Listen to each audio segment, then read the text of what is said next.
Arrêtez le terminal, et partez, m'a ordonné mon VP. C'est ce que j'ai fait, coupant ainsi l'unique connexion au flux de surveillance de notre client de la défense, un contrat de 3,2 millions de dollars.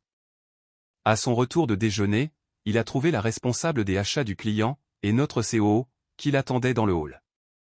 L'expression de la COO était glaciale. Leur audit de conformité devait commencer dans 6 heures, et le système était complètement noir. Éteignez votre poste de travail, et quittez le bâtiment. Marcus S.E. tenait devant mon bureau, les bras croisés, consultant son Apple Watch comme s'il avait un endroit bien plus important où aller. Pas de bonjour, pas d'explication, juste un ordre formulé, comme s'il me rendait un service. Je m'appelle Carl Henderson, j'ai 58 ans, et je travaille dans l'ingénierie des systèmes depuis 30 ans. J'ai commencé juste après avoir quitté la marine, en 1994. Ancien technicien de réacteur de sous-marin, devenu prestataire civil. C'est bien assez long pour savoir quand quelqu'un est sur le point de commettre une erreur, une de celles sur lesquelles on ne peut plus revenir. Il était 11h15, un mercredi matin. Mon poste de travail n'était pas un ordinateur ordinaire. C'était l'unique terminal disposant d'un accès direct au flux de surveillance de notre client de la défense, une connexion sécurisée qui suivait les opérations satellites au sol. Pour un contrat annuel de 3,2 millions de dollars représentant 20% de notre activité. 18 emplois dépendaient de cet argent. Mon fonds de retraite, les frais de scolarité de mon petit-fils, que j'avais promis à ma fille de l'aider à financer. Un audit de conformité du département de la Défense commençait dans exactement 6 heures, et Marcus voulait que je l'éteigne. Vous voulez que je me déconnecte du logiciel de surveillance, ai-je demandé en gardant une voix calme. Ou que je procède à un arrêt complet du système. Il a de nouveau jeté un coup d'œil à sa montre, puis m'a regardé. Ne compliquez pas les choses, Carl. Arrêt complet.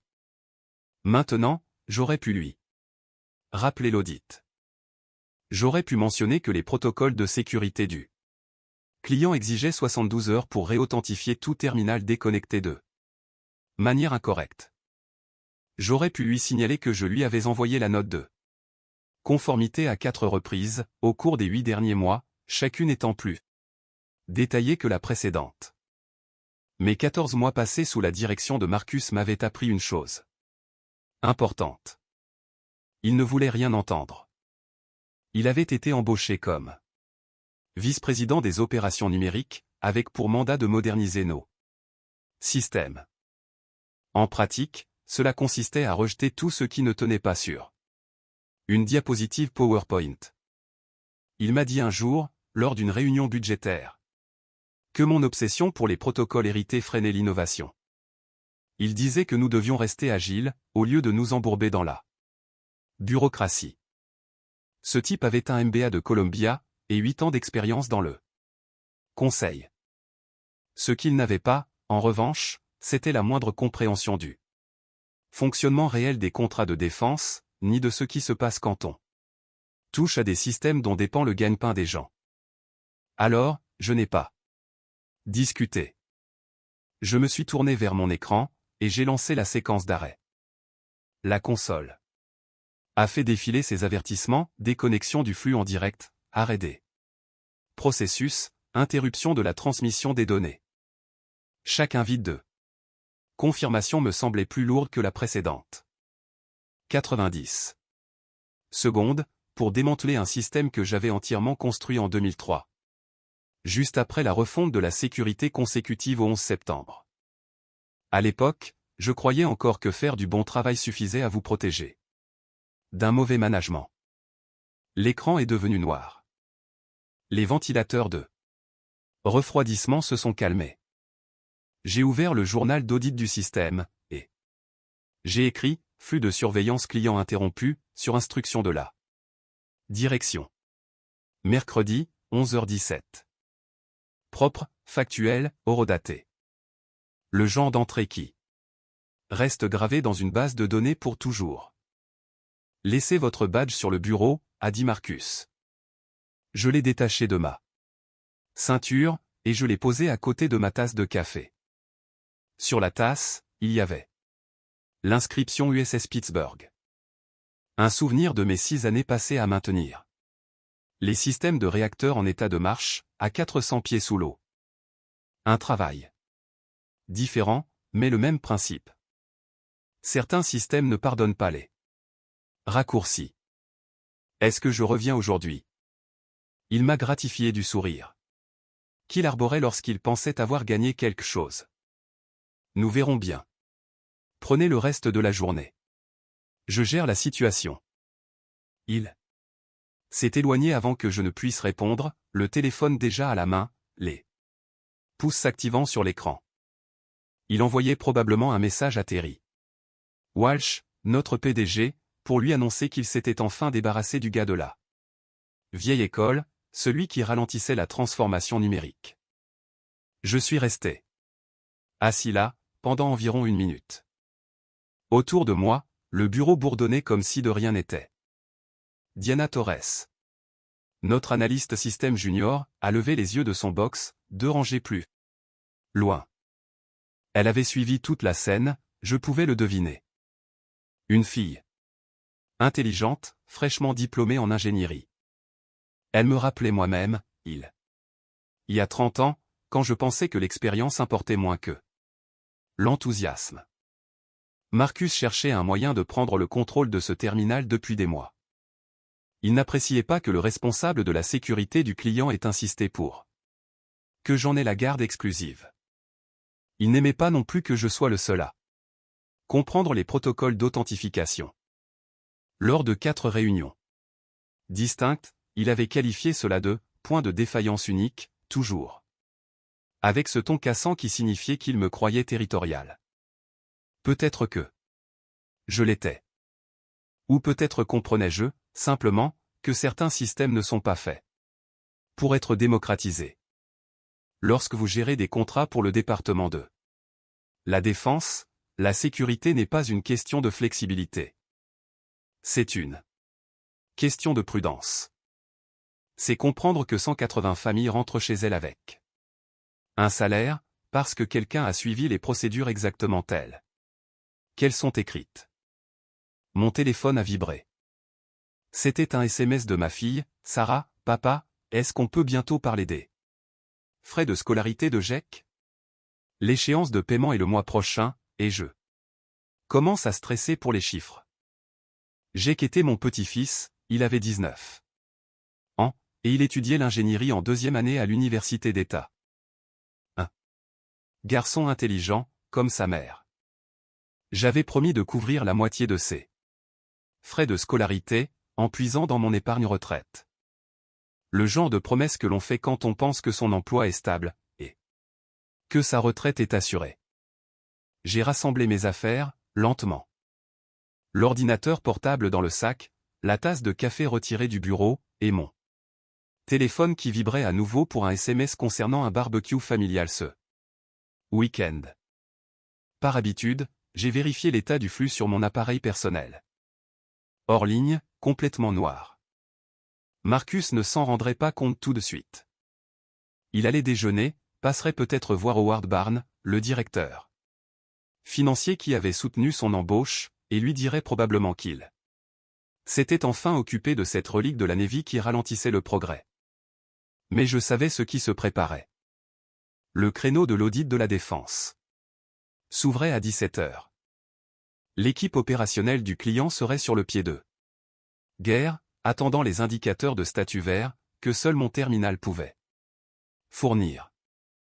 La responsable de la conformité allait passer en revue sa liste de contrôle, et lorsqu'elle arriverait à la ligne 12, concernant la surveillance du système en temps réel, elle ne trouverait que le vide absolu. Cela signifiait 15 000 $ de pénalité par jour, sans compter la possibilité très réelle que le client invoque la clause de résiliation, et abandonne la totalité du contrat. 18 personnes se retrouveraient à chercher un nouvel emploi. Mes projets de départ à la retraite tombaient à l'eau. J'aurais dû rentrer chez moi. J'aurais dû laisser Marcus se débrouiller tout seul. Mais voilà, quand on travaille dans ce secteur depuis 3 décennies, surtout avec mon passé dans la Navy, on développe un certain sens pour anticiper les catastrophes. Et je voulais voir celle-ci se produire, en temps réel. Alors, au lieu de me diriger vers le parking, j'ai pris l'ascenseur pour descendre au petit café, celui qui donnait sur l'entrée principale de notre bâtiment. J'ai commandé un café, puis je me suis installé près de la fenêtre, offrant une vue dégagée. La serveuse, une femme de mon âge prénommée Betty, m'a apporté mon habituel café noir, sans sucre.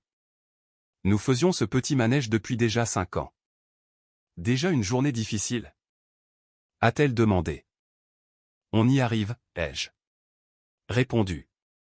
Elle a rempli à nouveau ma tasse, sans que je lui demande. Parfois, les pires journées commencent par les plus petits détails qui clochent. Elle avait bien raison, mais elle ne savait pas que, parfois, la pire journée d'une personne s'avère être exactement ce qu'une autre attendait. 45 minutes plus tard, Marcus est revenu de son déjeuner. Cravate desserrée. Téléphone dans une main, l'air particulièrement satisfait de lui-même. C'était ce genre de décontraction qu'on affiche que lorsqu'on pense avoir joué un coup de maître. Il tenait l'emballage d'un sandwich dans l'autre main, marchant de ce pas assuré. Qui laissait deviner qu'il avait probablement passé son déjeuner à raconter ça. Victoire de la matinée.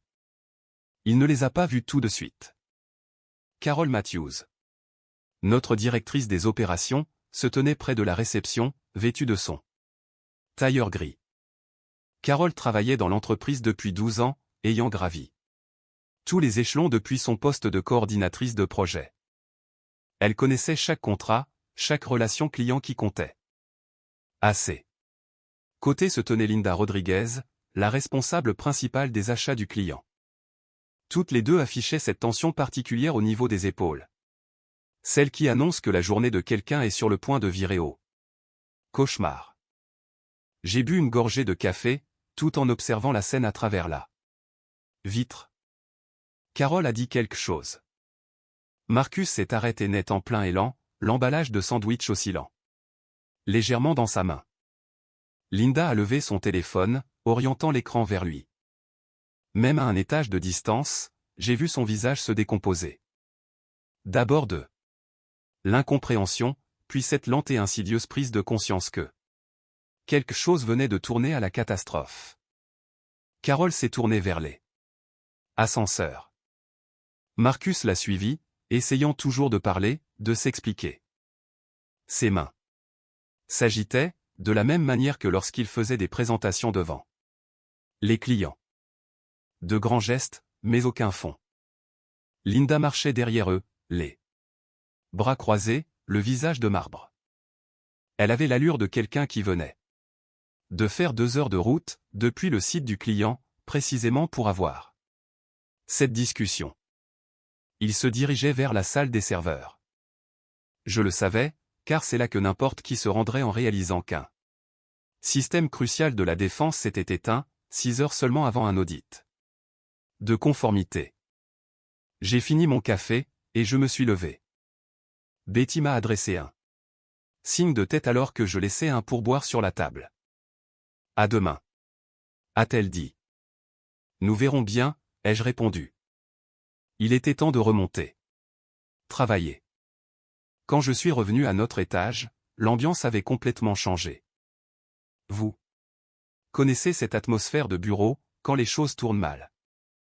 Les conversations se transforment en chuchotements. Les regards se tournent vers les portes closes. Tout le monde se découvre soudain un travail urgent à faire à son bureau.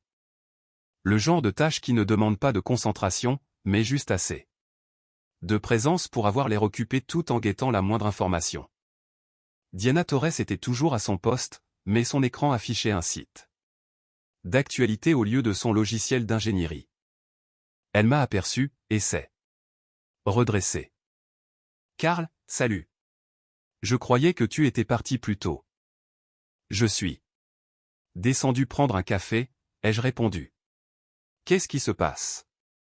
Elle a jeté un regard furtif autour d'elle, puis s'est rapprochée. Le flux de surveillance est coupé. Le client est là. Marcus est dans la salle des serveurs avec Carol. Et d'après ce que Glenn a entendu à travers la porte, ça se passe très mal. Glenn Foster était notre technicien de support informatique. 15 ans d'ancienneté dans l'entreprise. Le genre de personne qui sait exactement où sont cachés les squelettes, parce qu'il a lui-même aidé à creuser la moitié des fosses. Si Glenn commençait à entendre des éclats de voix, c'est que la situation avait largement dépassé le stade des discussions calmes en salle de réunion. On en était aux voix fortes, et aux appels téléphoniques d'urgence.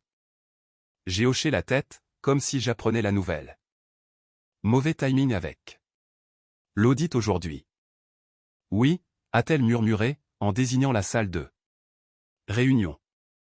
À travers les parois vitrées, je pouvais voir Marcus faire les 100 pas, les mains sur les hanches.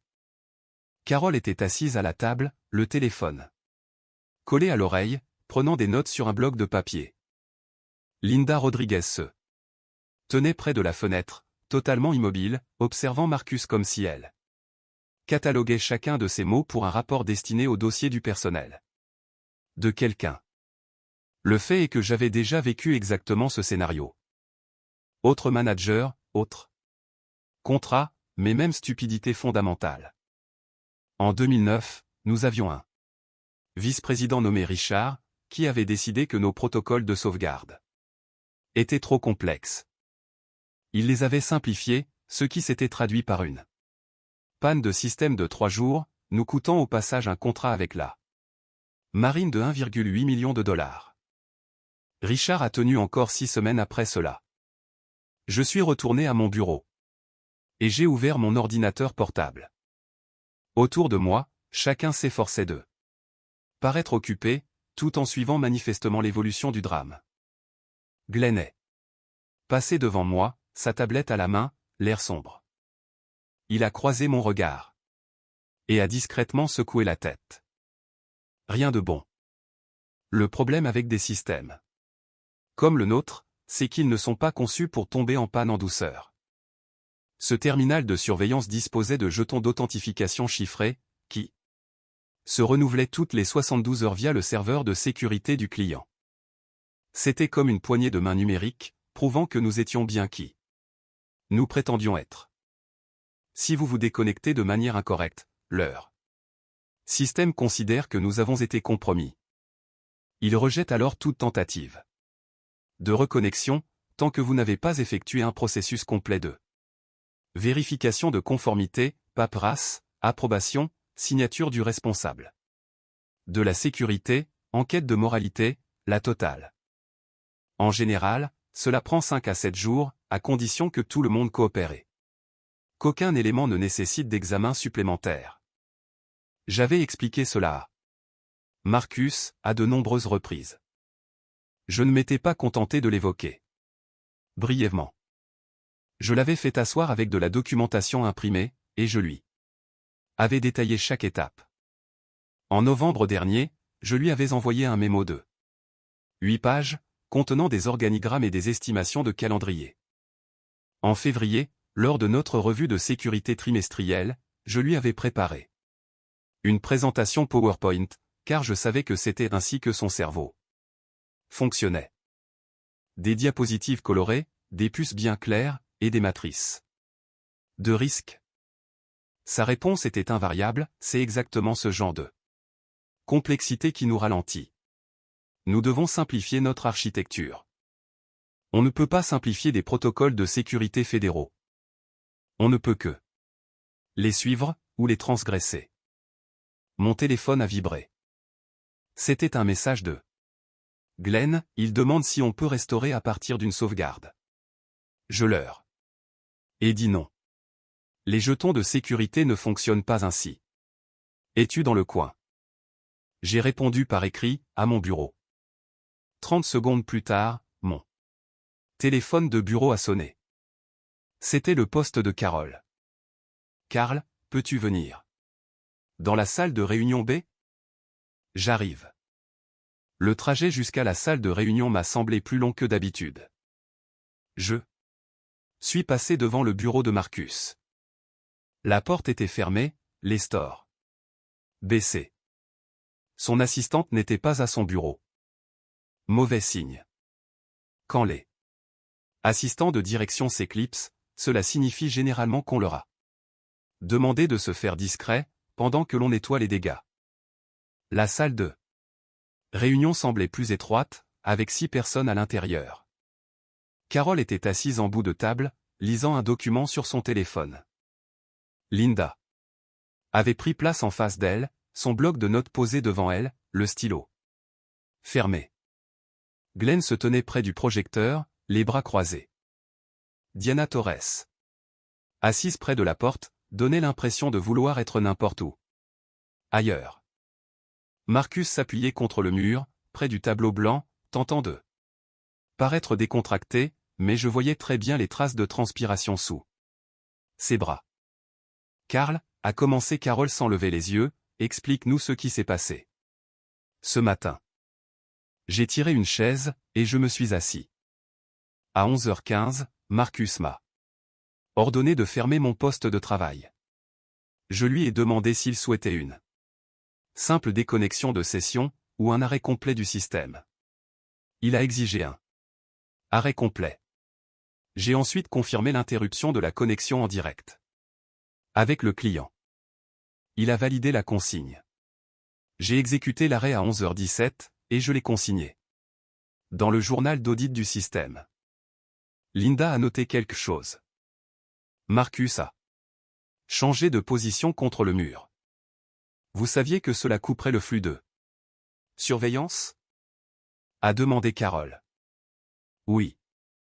Je savais également qu'il serait impossible de le reconnecter sans passer par un cycle complet de conformité. NIST. Un minimum de 72 heures, en supposant que le client coopère immédiatement. Et vous n'avez pas pensé à le mentionner? Est intervenu Marcus depuis son coin. Sa voix avait cette intonation contrôlée qu'il prenait lorsqu'il s'efforçait de paraître raisonnable. Vous avez simplement exécuté ce que je demandais, sans la moindre objection. Je me suis tourné pour le regarder en face. J'ai demandé confirmation de l'ordre à 2 reprises. De plus, vous m'avez répété, lors de 5 réunions distinctes, de ne pas compliquer les choses avec des détails techniques. Vous avez dit le mois dernier, et je cite, « J'ai besoin de gens qui exécutent, pas de gens qui débattent. » Sa mâchoire s'est crispée. C'est sorti de son contexte. Le journal d'audit contient les horodatages, ai-je répliqué. La conversation s'est déroulée exactement comme je viens de la décrire. Carol a posé son téléphone.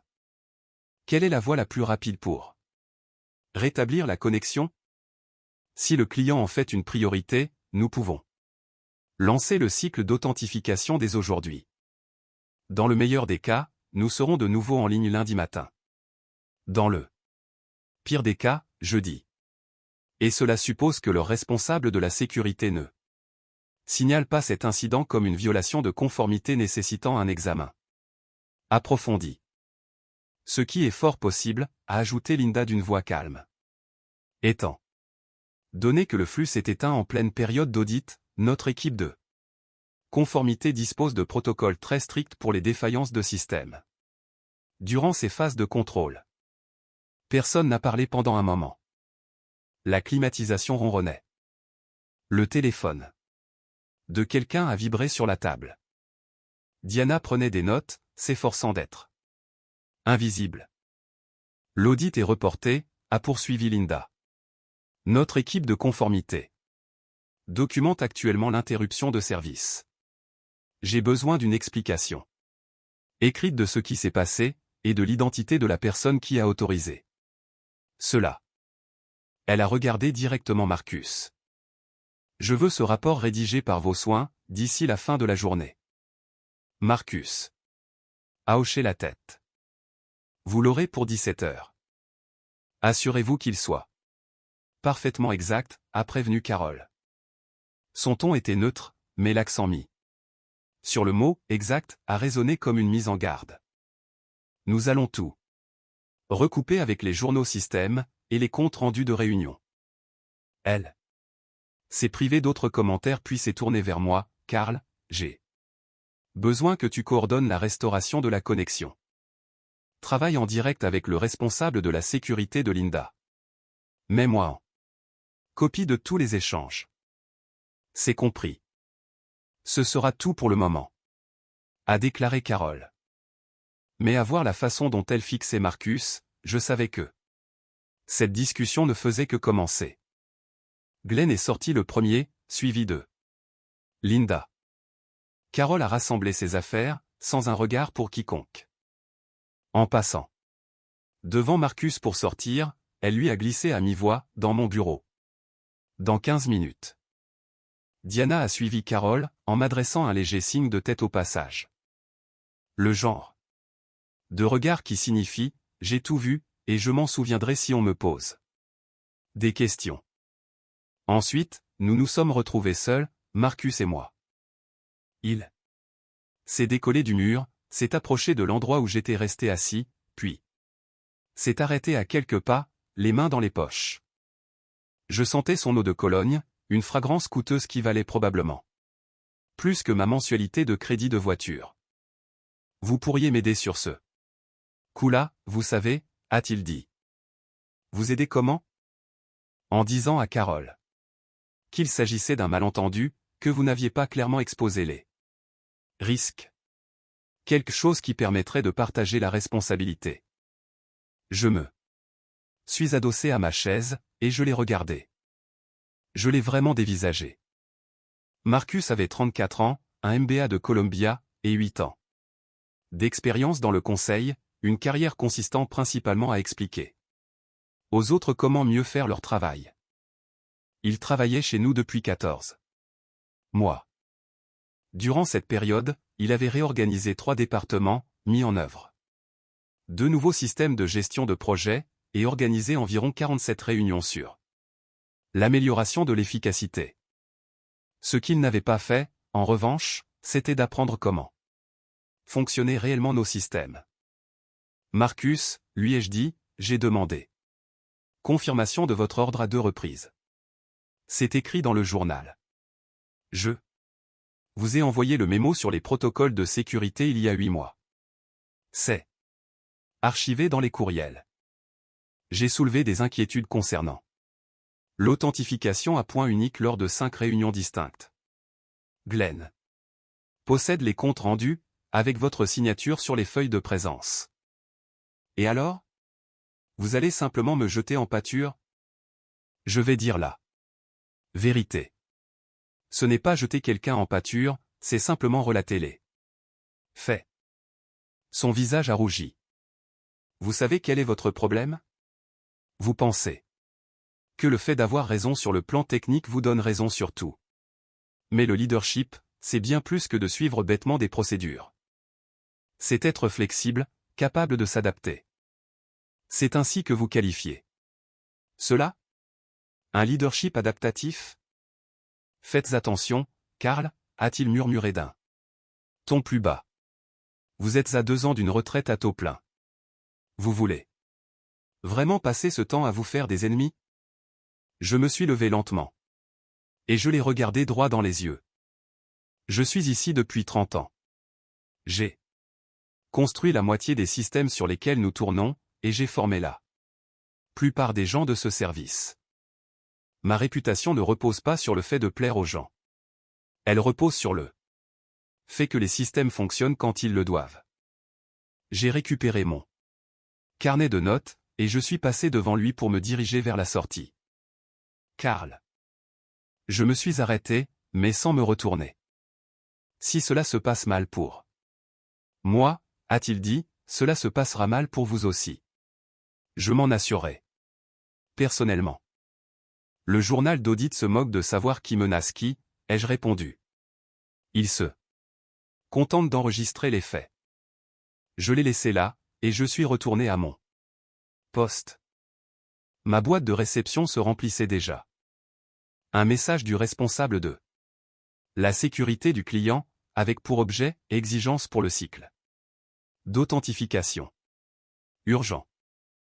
Un autre message de Carole, réunion d'avancement. À 8 heures demain matin. Préparez un calendrier détaillé ainsi que la documentation complète. 7. Dernière partie était intéressante. Documentation complète. Carole était en train de monter un dossier. J'ai créé un nouveau dossier sur mon bureau d'ordinateur, que j'ai nommé « Restauration octobre 2024 ». J'ai commencé à rassembler les fichiers, le mémo original sur les protocoles de sécurité que j'avais envoyé à Marcus 8 mois plus tôt. Les échanges de courriels concernant les procédures d'authentification. Les comptes rendus de réunions où j'avais signalé les risques. Les photos que j'avais prises des tableaux blancs, lors de nos revues trimestrielles, car j'avais appris depuis bien des années que les gens ont la mémoire sélective sur ce qu'ils acceptent en réunion.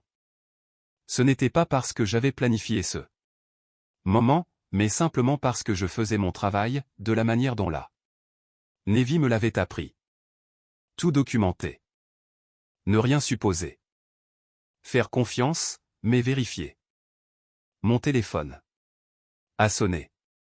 Numéro inconnu. Carl Henderson à l'appareil. Ici Nancy Phillips, responsable de la sécurité pour le client. Linda Rodriguez m'a donné votre numéro. Je crois comprendre que vous coordonnez l'effort de restauration. Nancy Phillips. Je connaissais ce nom, pour l'avoir vu sur la documentation des protocoles de sécurité. Ancienne de l'armée de l'air, ayant 12 ans d'expérience en cybersécurité. C'était elle qui avait insisté, dès le départ, pour obtenir un accès à garde exclusive pour notre terminal. C'est exact, ai-je dit. Je lance le cycle d'authentification de notre côté. Vous recevrez l'ensemble des jetons d'ici 14 H00. J'aurai besoin que vous exécutiez les séquences de validation, et que vous m'envoyiez les résultats de hachage d'ici la fin de la journée. Nous ferons cela, a-t-elle répondu. Son ton s'est un peu adouci. Pour ce que ça vaut, j'ai examiné le rapport d'incident que Linda m'a envoyé. Votre documentation semble extrêmement solide. Rares sont ceux qui maintiennent des pistes d'audit aussi rigoureuses. Merci. Remettons ce système en ligne. Nous avons raccroché. J'ai regardé l'heure. Il était 13h30. Marcus devait se trouver dans le bureau de Carole, en ce moment même, tentant probablement d'expliquer qu'il s'agissait d'un malentendu, qu'il cherchait à améliorer l'efficacité, et que j'avais échoué à communiquer correctement sur les risques. Le problème, c'est que je les avais communiqués, à de multiples reprises, par écrit, et devant des témoins. Vers 14 H15, Diana s'est arrêtée devant mon bureau. La plupart des collègues étaient partis déjeuner, mais elle était restée devant son écran toute la journée. Ça va très bien, et toi? Elle a jeté un regard vers les bureaux de la direction. Marcus n'était toujours pas revenu de son entretien avec Carole. C'est une longue journée. Pour ce que ça vaut, je l'ai vu venir il y a des mois, quand il a commencé à parler de consolider les accès. Oui, a-t-elle ajouté à voix basse. J'ai également conservé des notes de ces réunions, celles où tu expliquais le processus d'authentification. Je prends des notes sur tout car ma mémoire n'est pas parfaite, mais je n'aurais jamais pensé qu'elle servirait un jour. Elle pourrait bien servir maintenant, ai-je fait remarquer. As-tu besoin de quelque chose pour la restauration? Pas encore. La responsable de la sécurité du client m'envoie les spécifications. Je t'associerai dès que je saurai sur quoi nous travaillons. Elle a acquiescé, puis est retournée à son poste. Une fille intelligente. Elle comprenait que, parfois, la chose la plus importante à faire est d'être attentif, et de se souvenir de ce que l'on a observé. À 14h45, l'ensemble des jetons est arrivé. Nancy Phillips avait joint des instructions détaillées sous forme d'une liste de contrôles, dont la réalisation correcte nécessitait environ 3 heures. J'ai tout imprimé, je l'ai classé dans un Classeur, puis j'ai démarré la première séquence de validation. Mon téléphone professionnel a de nouveau retenti.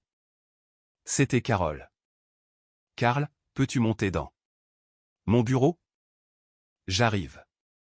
Le bureau de Carole se situait à l'étage de la direction. Un bureau d'angle, avec de grandes vitres donnant sur le parking. Elle avait exposé ses trophées pour ses 12 années de service sur le mur, ainsi qu'une photo de sa famille, prise lors d'un séminaire d'entreprise. Son mari, ses 2 enfants, tout le monde. Arborant des polos assortis et des sourires crispés. Ferme la porte. A-t-elle demandé. Je me suis exécuté, puis j'ai pris place sur la chaise en face de son bureau. Depuis combien de temps travaillons-nous ensemble, Karl? Depuis que tu as débuté comme coordinatrice de projet, en 2012. 12 ans. Et durant tout ce temps, m'as-tu déjà vu sacrifier quelqu'un qui ne le méritait pas? Non. Elle s'est penchée en avant. Marcus est dans le pétrin. Le genre de situation qui met fin à une carrière. Terry rentre plus tôt que prévu de sa visite chez le client. Il sera là demain matin, et il est furieux. Je suis resté silencieux. Je dois te poser la question directement, et j'ai besoin que tu sois totalement honnête. Est-ce que Marcus a reçu des avertissements suffisants concernant les conséquences de l'arrêt de ce terminal? Oui, à plusieurs reprises, par écrit et de vive voix. Peux-tu le prouver? Tout à fait. Elle a hoché la tête. Parfait, car demain matin, nous allons avoir besoin de la moindre preuve documentaire disponible. Ce n'est plus seulement une affaire concernant Marcus. Le client se demande si nous sommes qualifiés pour gérer des contrats avec la défense. Si nous perdons leur confiance, ce ne sont pas seulement 180 emplois qui sautent. C'est tout notre secteur d'activité lié à la défense qui s'effondre. Elle a ouvert un dossier sur son bureau. J'ai passé en revue les évaluations professionnelles de Marcus. Il est là depuis 14 mois. Durant cette période, il a eu 3 conflits avec l'équipe technique, 2 plaintes de clients, et maintenant ceci. Terry l'a embauché pour moderniser nos opérations. Mais la modernisation ne doit pas se faire au mépris des réglementations. La réunion de demain, ai-je demandé, à quoi dois-je m'attendre? À la vérité. Dis simplement la vérité. Laisse parler les documents d'eux-mêmes. Je me suis levé pour partir. Karl, encore une chose. Quoi que Marcus t'ait dit. Dans cette salle de réunion au sujet de ta retraite, ou de ses intentions de te compliquer la vie, oublie-le. Après la journée de demain, cet homme ne sera plus en position de nuire à la carrière de quiconque. Je suis retourné à mon bureau, en repensant à ce que disait mon ancien maître principal à bord du sous-marin, le réacteur se moque de tes sentiments. Il se moque de tes intentions. La seule chose qui lui importe, c'est de savoir si tu as suivi ou non les procédures. Tout le reste n'est que du bruit. Je suis resté tard ce soir-là pour organiser les fichiers, lancer des tests de validation, et préparer le calendrier que Carole m'avait demandé. Lorsque j'ai enfin fermé mon ordinateur portable, les bureaux étaient presque vides. En passant, j'ai vu que le bureau de Marcus était éteint. Le bureau de son assistante avait été débarrassé. Encore un mauvais signe. Le lendemain matin, je suis arrivé au bureau à 7h30. Le parking était plus rempli que d'habitude pour cette heure-là. J'ai reconnu la BMW de Terry Walsh sur la place. Réservée à la direction, ce qui signifiait qu'il avait pris un vol matinal pour rentrer du site du client. À 8h15, un courriel est arrivé de la part de Suzanne Clark, des ressources humaines, merci de faire suivre toute la documentation relative au événement de mardi. Transmettez tout ce que vous possédez, au plus tard pour 8h45. Suzanne et moi nous connaissions depuis 20 ans. Elle était coordinatrice RH quand je suis devenu ingénieur principal. Nous avions travaillé ensemble lors de 2 fusions-intégrations, ainsi que pendant les vagues de licenciement de 2008. Elle ne demandait pas de documentation, à moins de préparer un dossier à des fins juridiques. Je lui ai envoyé le dossier que j'avais compilé, mémo sur les protocoles de sécurité, échange de courriel, compte-rendu de réunion, et l'enregistrement du journal d'audit avec son horodatage. Ce sont 8 ans de conversation sur les procédures d'authentification, toutes classées par ordre chronologique avec une table des matières. Sa réponse est revenue en 3 minutes, bien reçue. Merci, Karl. Tu devrais peut-être apporter des copies imprimées de tout cela pour la réunion de ce matin. C'était tout. Pas de questions, aucun commentaire. Une distance professionnelle, celle que l'on observe lorsque les choses s'apprêtent à prendre une tournure juridique. À 8h58, je me suis rendu dans la grande salle de réunion. Terry était déjà présent, debout en bout de table, tenant un document imprimé à la main. Carole était assise à sa droite. Suzanne s'était installée à l'autre extrémité, munie de son ordinateur et de 3 stylos de couleurs différentes. Glenn connectait sa tablette au projecteur. Linda Rodriguez s'était connectée à distance, son visage s'affichant sur l'un des écrans fixés au mur. Marcus est entré le dernier, portant un porte-document en cuir. Il s'était mis sur son 31 aujourd'hui, portant un costume complet à la place de son style habituel, plus décontracté.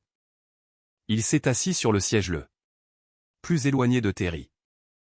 Personne n'a cherché à lier conversation. Terry a posé le document.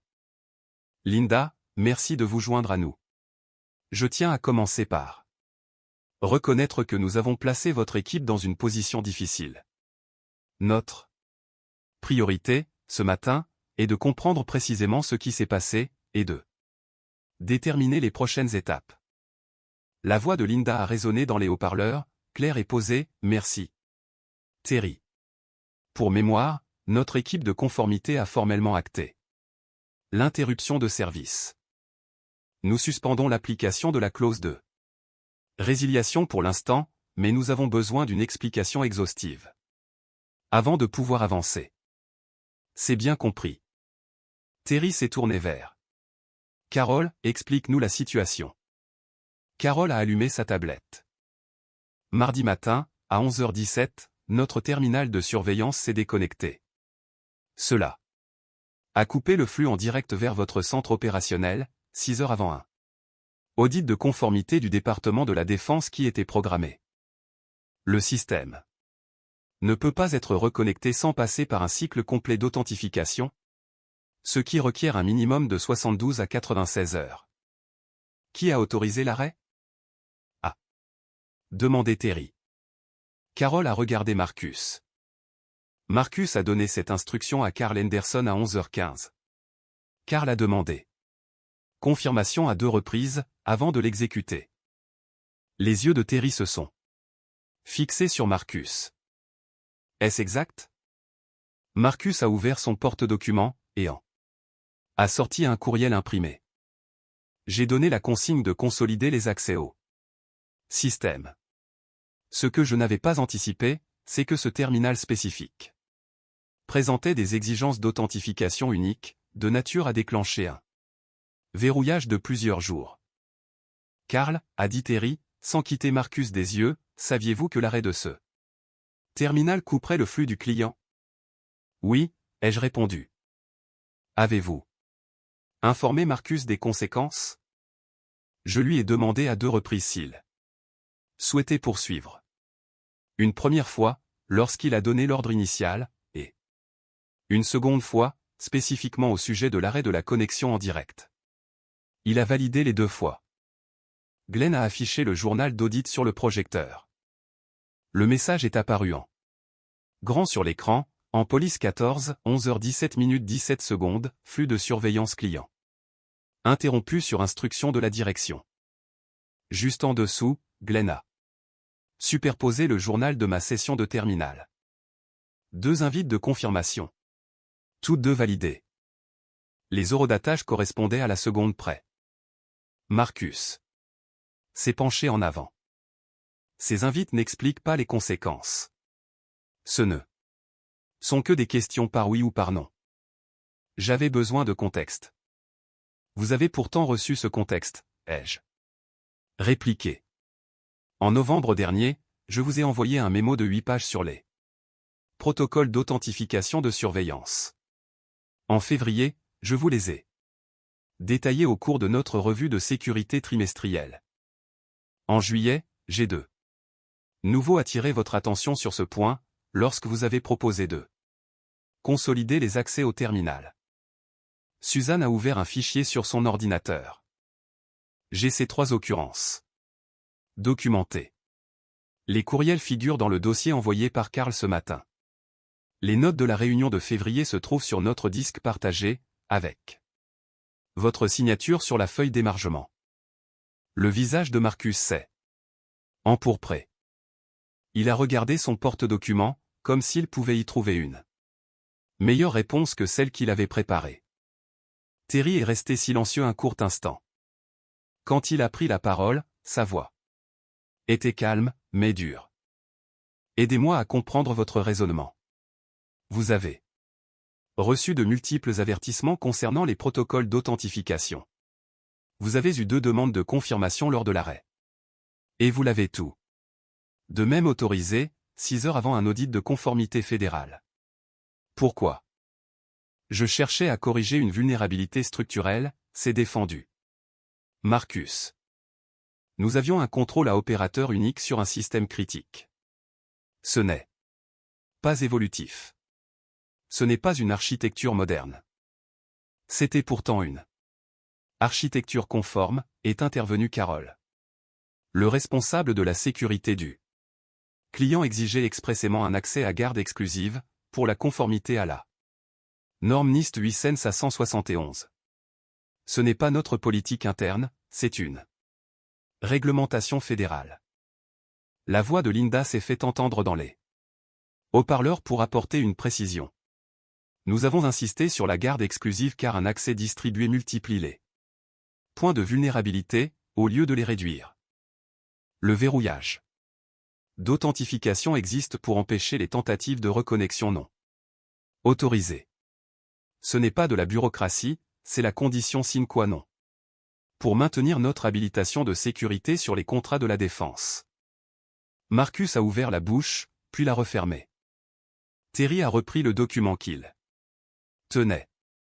J'ai reçu un appel de Howard Barney hier soir. Il a suggéré que nous présentions cela comme un problème de communication, en répartissant les responsabilités. Il a fixé Marcus. Je refuse de faire cela. La pièce est devenue extrêmement silencieuse. Au vu de la documentation, vous avez reçu des avertissements suffisants. Vous les avez ignorés. Vous avez autorisé un arrêt de système pendant une période critique. Et à présent, nous faisons face à des pénalités financières et à une possible résiliation de contrat. Terry a reposé la feuille. Avec effet immédiat, vous êtes mis à pied avec maintien de salaire, dans l'attente de la décision finale. Suzanne coordonnera la suite des opérations. Marcus s'est adossé à son siège. Comme s'il venait d'être bousculé. Terry, j'ai travaillé pour moderniser nos opérations. J'ai mis en place de nouveaux cadres de travail, de nouveaux modèles d'efficacité. Vous avez arrêté un contrat de 3,2 millions de dollars, a répliqué Terry. Ce n'est pas de l'innovation, c'est de la négligence. Suzanne a refermé son ordinateur. Marcus, vos accès au réseau seront coupés à midi. Le service de sécurité vous rejoindra à votre bureau pour récupérer le matériel de l'entreprise. Vous devrez rester disponible pour répondre à nos futures questions. Marcus a balayé la table du regard, espérant qu'une personne s'oppose à la décision. Personne n'a bougé. Il a rassemblé ses dossiers, puis s'est levé. C'est une erreur. Vous faites de moi le bouc émissaire d'un problème systémique. Le système fonctionnait parfaitement jusqu'à mardi, a observé doucement Carol. Le problème a été de passer outre. Marcus est parti, laissant la porte ouverte. Derrière lui.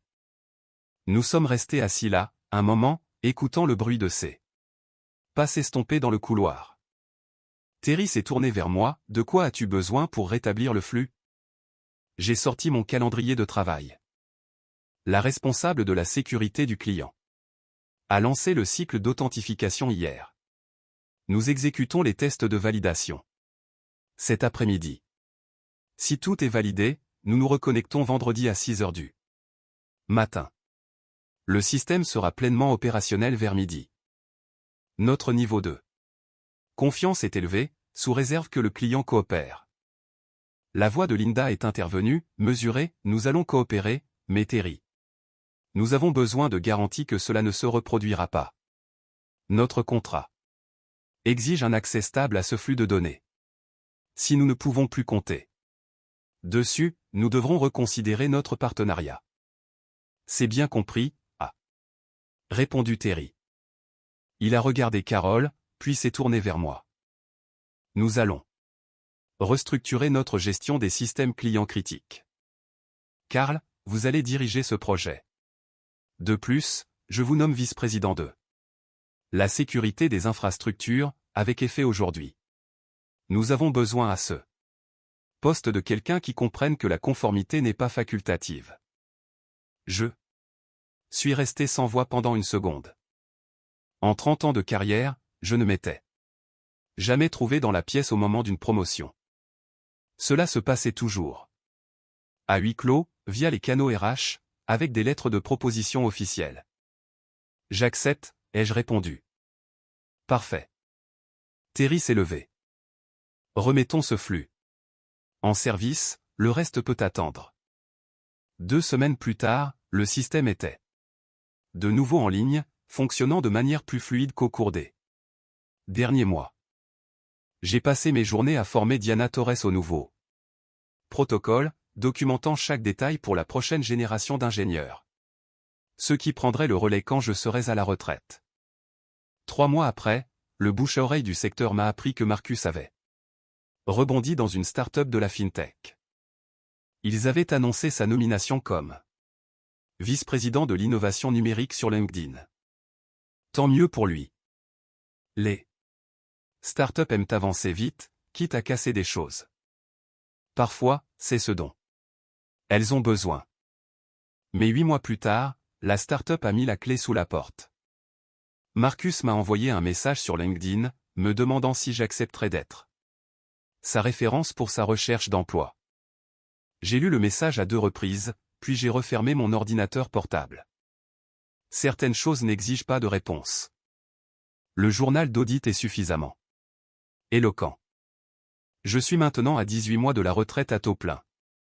Peut-être que je la prendrai, ou peut-être que je resterai comme consultant. Quoi qu'il en soit, je laisserai derrière moi des systèmes opérationnels, une documentation limpide, et des collaborateurs conscients que certaines procédures existent pour de très bonnes raisons. C'est l'héritage que je souhaite laisser, loin des titres, des promotions, ou des victoires dans les intrigues de bureau. Je veux simplement des systèmes qui continuent de tourner, et des gens capables de les maintenir en l'état. Jack commence sa 3e année d'études le mois prochain. Ses frais de scolarité sont réglés, et Sarah n'a plus à se soucier des chiffres. Parfois, faire son travail correctement apporte sa propre récompense. En fin de compte, la documentation n'est pas qu'une simple formalité administrative. C'est la preuve que vous teniez assez à votre travail pour le faire correctement, même lorsque personne ne vous regardait. La différence entre un professionnel et quelqu'un qui se contente de toucher son salaire ne réside pas dans ce qu'il sait. Elle réside dans ce qu'il fait, lorsque la direction prend la mauvaise